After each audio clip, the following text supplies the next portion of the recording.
po, so tayo ay papasok po niyan at yan na nga po palang aking mga pinsan na papasok. So yan is, andyan na nga po pala siya sa eskwelahan nila dahil hatid po namin siya. So yan, pasok na nga rin po pala tayo dyan dahil may flag ceremony pa po tayo. At kaya dumiretso na rin po pala tayo sa kantin dahil pagbibili po tayo ng illustration board at po ball pen dahil po may gagawin tayo mamaya. So ayan nga po pala ay umibaw na ako sa may aming mga classroom. So yan, nakabili na nga rin po pala ako niyan. Yan nga po lang aking kaibigan. So yan po, wala pa pong katao-tao sa room natin. Kaya nagwalis po muna kami dyan. At syempre ako din magbawa. Hindi tayo magpapatalo sa kanya. At yan nga rin po pala ang kaibigan isa. So hapon na nga po pala niya. Dahil di ko na rin pinabigyan ang aming kumain dyan. So ayan, pupunta po kami ng kantin dahil nauuhaw na po ako.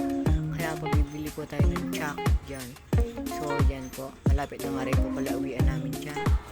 So ayan, papauwi na nga rin po pala kami dyan dahil po kailangan ko pong agaw umuwi dahil po nahihiya pa po ako mag-vlog. Dahil first time ko po mag-vlog.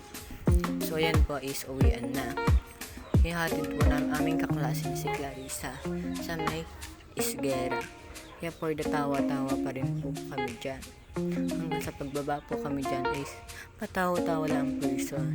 Dahil nakakatawa talaga doon. At super happy po sa Talavera National High School. Kaya doon na po kayo mag-aral. Masayang masaya po doon. So sa may Atlanta po niya is malapit na po ang kanyang bahay. So ayan, for the tawa-tawa pa rin kami dyan. Kasi nga po super happy namin ngayon dahil nakilala nilang ako na vlogger na nagsisimula. So yan is kami nga po pala ay nasa likod. Kaya for the pagod na nga rin po ako na tinanggal ko na rin po ang aking makeup dahil po hapon na rin po kasi niyan. So yan, hatid ko namin po si Jaslyn sa Bulod.